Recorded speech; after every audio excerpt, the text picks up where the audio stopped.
I'll keep my mic up as Perry said. Yeah. So how many folks here have been to McClave, Colorado? I expect in the ARC there would be a lot more people that would know where that. Did you notice how we have the city limit signs on the same post in McClave? You know, it's kind of a smaller town that I came from, but had the opportunity to be able to learn a lot about water as I was there. And I was noticing the program that we have today that over lunchtime you're going to give an award out, right? Do you guys see that on your programs?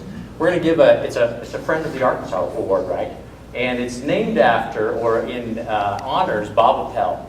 And I just want to thank the folks who have honored Bob Appel in that way. As it turns out, I worked for Bob when he was a district conservationist with the Natural Resources Conservation Service. Really a great man, an understated man when you met him, honorary sense of humor, very selfless, and I just think it's terrific that you honor Bob in that way. So I just want to pass kudos on to you for doing that. I really appreciate that. It's certainly a great honor for Bob and for his family. So what I want to talk a little bit about today, you know, we've mentioned some of the ag water demand stuff, and I think Todd set the stage for us really well to think a little bit about what agricultural water demands are, and maybe think about them in a little bit of a broader sense of things. And so that's the direction that we're headed as we talk about ag water demands. Let me recognize Colorado Water Conservation Board and some of the work that Todd does. You know, those ATM projects he was talking about, that's like venture capital, so that we can take risks and think about ideas and do different things that we hadn't thought of before. So I really appreciate the guidance and the leadership that Todd gives us with those opportunities to do that. People, and this is what tends to be emotionally charged and politically contentious, and has made us try and think of some different alternatives that might take place. So that's where most of those transactions are coming. So if it's coming out of agriculture, is that dollar value, or is that acre feet? Number of transactions. Number of transactions. Dollar value is pretty interesting when you think about the value of water. What do you suppose the price of water that's being transacted, how do you think that's changing over time? Guys, does anybody think it's going down? How many folks think it's going up? How many folks forgot to use their roll-on this morning and don't want to raise their arm? Okay, thanks for keeping your arms down when you do that. The price of water is increasing, right?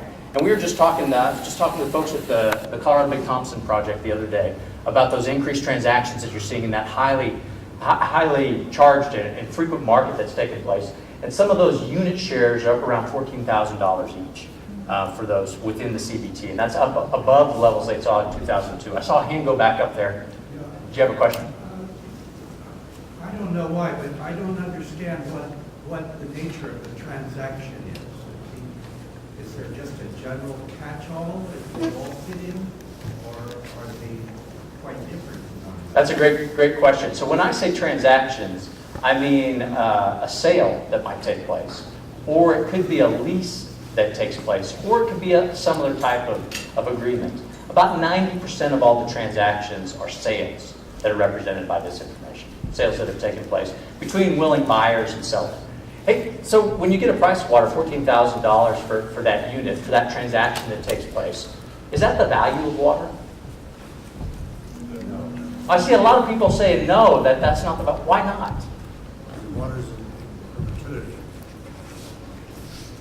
So tell me more about that. So the answer up here was, because you didn't hear it back to back, but that's that water you're going to hold for in perpetuity. But don't when you buy a piece of land, don't you think about holding that piece of land for a long time, and the negotiated sale price that you have is based on what you think you'll get into perpetuity on that land? Yes. Okay, but it's uncertain. Maybe we don't know what that revenue stream might look like. Okay, that's right. All right. So is the price of water, is that its value? A lot of people shook their heads no, right? Why not? Yes. It seems to me it'd be like the value of gold. It just goes up and down depending on demand. Okay, yeah, so depending on what the use is, the buyer and the seller have a use for that water, and there's a reservation price for the buyer. They say, I have to get at least this much, or sorry, for the seller. And then there's a price for the buyer who says, boy, we need at least this much. We can't pay any more than this, or else we won't be able to make the use of it that we want. So doesn't the price represent what that is? I mean, it's changing, but at that point in time, when there's a drought, what's the value of water? Is it higher or lower? Higher, right? Higher value, because it's a more scarce resource to it. At that point in time, the increment of having the next bit of water has become more expensive to us. That's what I call that increment. That's what I call a marginal value, right?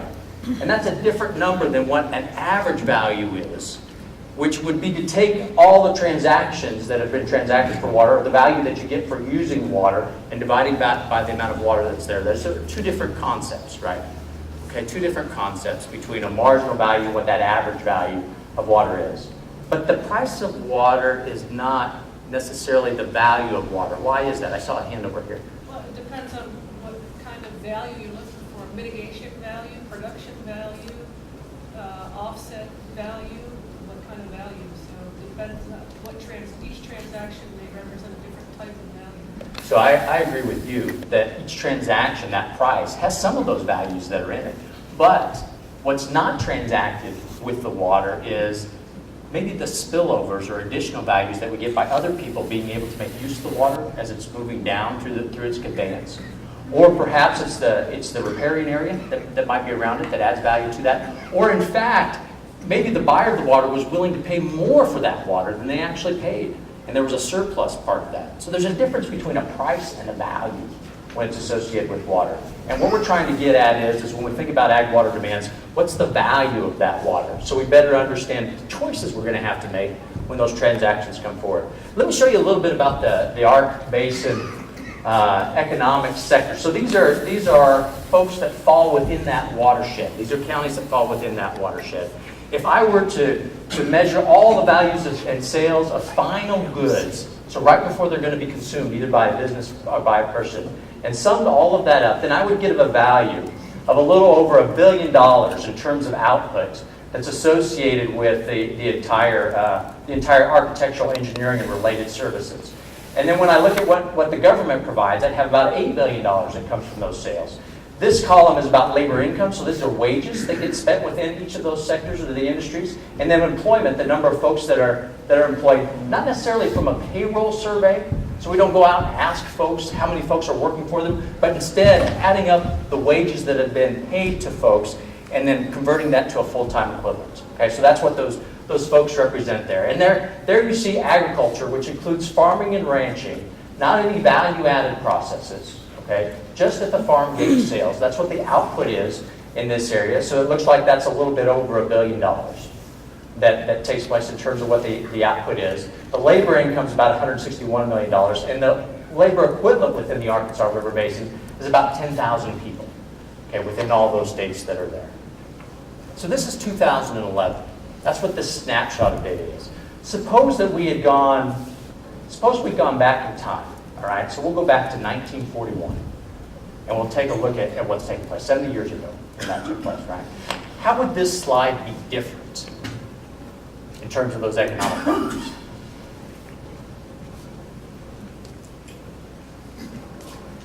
Well, agriculture would be a much higher percentage of the overall generators there. Yeah, likely agriculture would move all the way up, right? Go up, maybe even be number one in terms of what it is. Does everybody agree with that? Agriculture will probably have a bigger share. You know, the number that's associated, the value of agriculture, those sales, that's probably actually smaller. But in terms of the total economy within the Ark Basin, it would probably rank number one. Because when it comes to things that take place with agriculture, we've increased the value because we've increased the productivity because prices have increased. But it's probably true it wouldn't be as important as those other. In fact, that's true of most developing economies or developed economies. There's a shift from agriculture and manufacturing to more service-related sorts of things. And that's why you've seen this transition take place in terms of where things are. So in agriculture, even though it's become a more productive industry, right, it hasn't grown as much as some of those other services that have taken place. What do you think would be true about the workers that would be employed in agriculture as a proportion of all of the workers? It's been going down, right? How does that happen? How can you increase the value of production in agriculture but reduce the number of people that are actually working in the industry?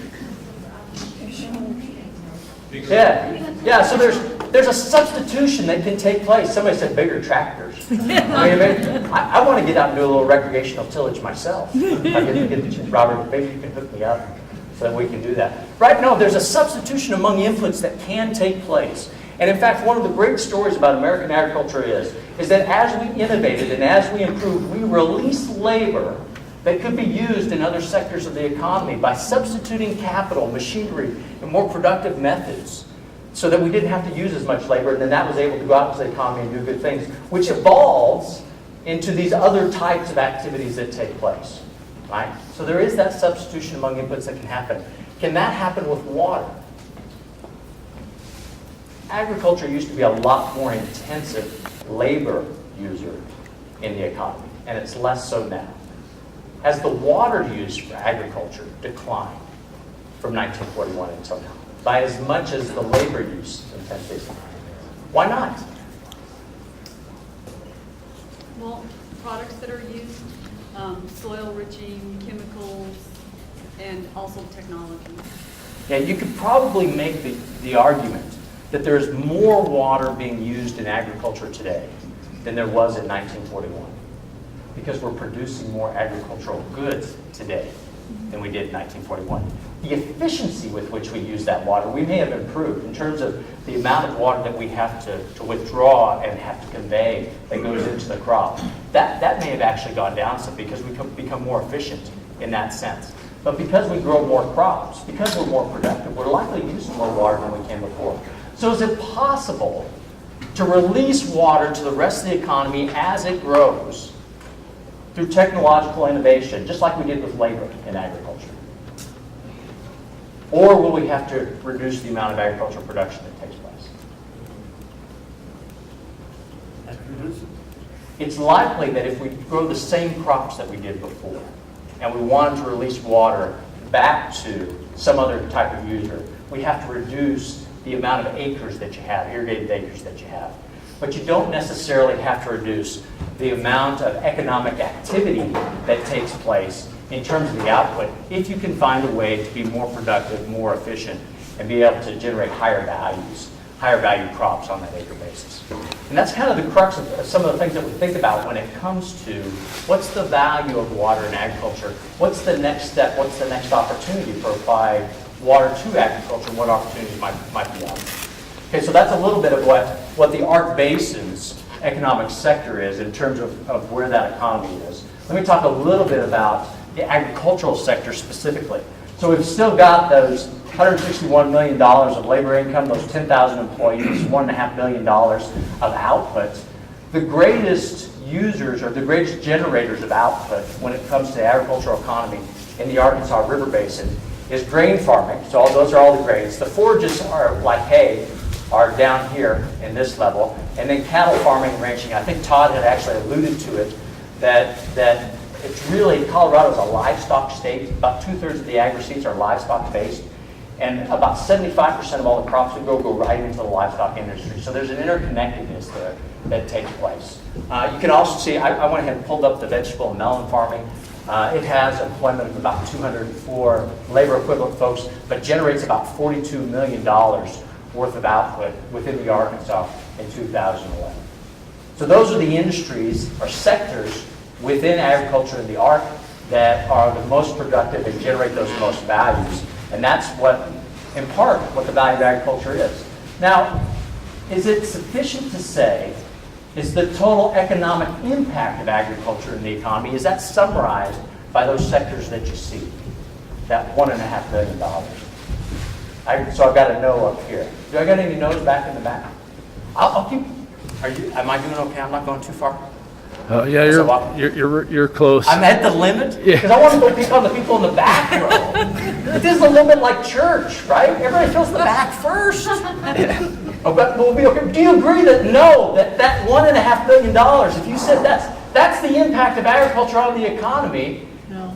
you'd be wrong, right? That's what the no's are saying. Why? Why is that true? The money you spend on food is less, you can spend it on other things. A lot of folks know that Don Event is in this. They know that voice, right? Don, how many times did you see me give a talk like this? Yes, and I like it every time. You should have answered the question a long time ago. So Don, what you said was that by being more productive, you reduce the price of food which releases more income into the economy, you can buy more things, right? Less than 10% now, 9% Right. for food. Right, so one of the beauties of being very productive within an industry is that you can spur other economic activity by releasing income. We might call that an income effect that takes place, right? So that's one of the reasons why. Why else? What about the swing in regards to, you used to have your local growers years and years ago, and then transportation came in, and those local growers started transporting product to other places, and now the swing is coming back where people want their local growers again because of vitamins. Yeah, so the question really had to do with trends in agriculture, and that for a time we produced all of our food locally. And in fact, we were probably more diverse as an agricultural economy. And then we became more specialized, had the opportunity to ship goods to other places because we had a comparative advantage in producing those at a lower cost. And other folks wanted to buy that rather than grow it themselves because it was cheaper to do that, right? And that provided a flow of income that's back to our farmers and ranchers within that particular state. And now it seems to turn a little bit, that folks are again interested in local food. Right, but the other part of it is how much the drought affects that, because you had, for instance, on the eastern side of Colorado where the drought was affecting those farmers, one of the guys got up and spoke at one of the other water stations, and he said, I had a contract with Kroger Foods, and because of the drought, I have now lost that contract. And it wasn't a little bitty family one, it's now a huge impact. So those are part of the trade-offs, right? Correct. Right. If you have an integrated sort of supply of food that's going everywhere, we have more geographic diversity, which allows us to source food from different locations. But that also makes you susceptible to changes that take place globally or with contracts that may not be local. So I think that's true. Local foods are becoming more popular, and there's a real margin in being able to do that. And local food systems, I think, have a real future going forward, as long as folks are willing to pay more for that food that comes to them locally and willing to take some of those risks on. I don't think reservoirs much better than they are today. Did we see the drought coming in 2011?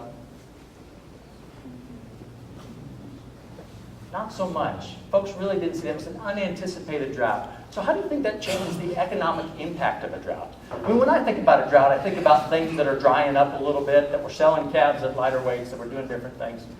But there is a real difference in economic impact between a drought that you see coming and one that you don't see coming. What's the difference? Preparation. Somebody said preparation. Who was that wise person that said that? How do you change? How do you prepare for a drought?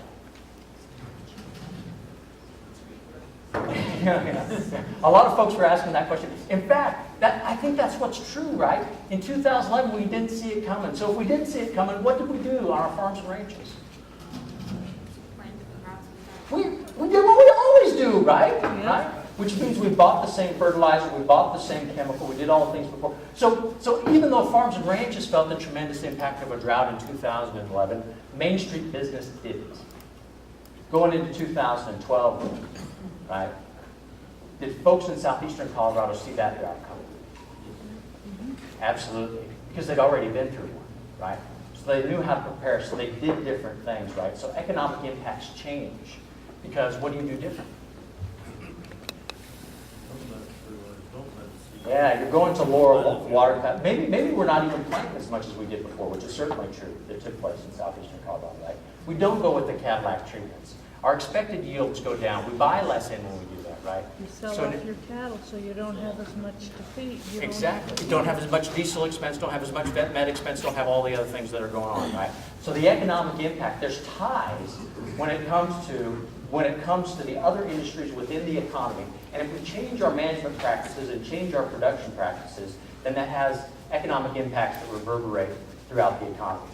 And that's one of the things that's real important when it comes to thinking about if water shifts out, if water demands increase in the municipal area, and you pull water out of agriculture and we transfer it to different types of cropping that use less water or our dry land production, we're going to use less intensive inputs. We'll buy less fertilizer, buy less seed. We'll need fewer people in order to grow those dry land crops. And so the economic impact will be different and will be very important. So that's one of the things that I wanted you to take away with that. And I was going to give you some numbers, but thank gosh we don't have to look at any of those depressing numbers about what that economic impact is. I want to leave you with this. I worked with this student, Jake Salcone, who's heard me talk about the economic spillovers to the community in agriculture that happen when you move water out or you have less water, like in the case of a drought. And Jake very intelligently said, you know, Anytime there's water in the river that's flowing down to an agricultural operation that we can divert somewhere else, that also means something for the guy who goes fly fishing, if you're upstream from Canyon City.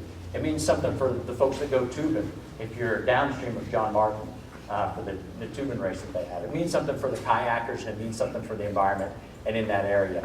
And really, the demand for agricultural water is not just the production value that's demanded, or even the additional effects of buying those inputs in the local economy, or supplying the outputs to people who add value to the agricultural products before they're sold. It also includes things like a recreational value when you have water in Pueblo Reservoir that folks can boat on and go out and enjoy that.